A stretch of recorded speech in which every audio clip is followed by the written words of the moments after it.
Hi, my name is Aquanetta Thompson, and if someone actually asks me what is my philosophy of early childhood development, I would first say, as the role of the teacher, I would definitely need to be aware of who I am attempting to actually teach. And when I say who I'm attempting to actually teach, um, I'm speaking of paying attention to the child, the behaviors when told to do something, the responses when told to do something. I'm paying attention to the reactions of the student, how the student actually speaks. A lot of times it's not really about what's being said, but it's how.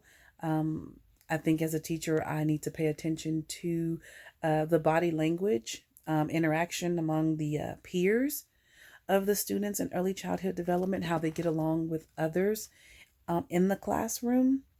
And as far as the role of the students, I believe the students should be engaged. I believe the students should be interested. I believe the students should participate.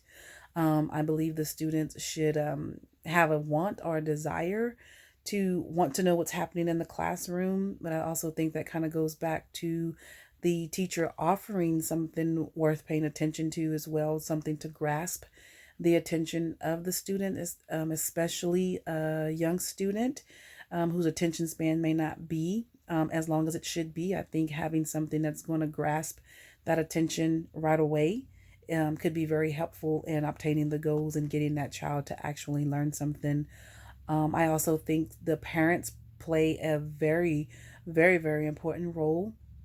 I think the parents need to be partners, partners with the teachers, partners as far as reiterating the things that takes place in class. I think parents should be also reiterating that at home. The parents should also be on the same page or offering the same guidelines when it comes to the students and them being taught in the classrooms and what's actually happening in the classrooms. I think parents should be just as engaged as students with the students learning. I think parents should be properly informed of what's happening in the classroom and what their students are actually doing or going through at the same time. And then it also brings in the community. I still believe and the philosophy that it takes a village to raise a child. So I think the community comes into play as well because I think a community is important. If you have, especially for instance, like single mothers, if you have a single mother who has to work a certain hour, then you have your community comes in, that neighbor or that friends actually steps in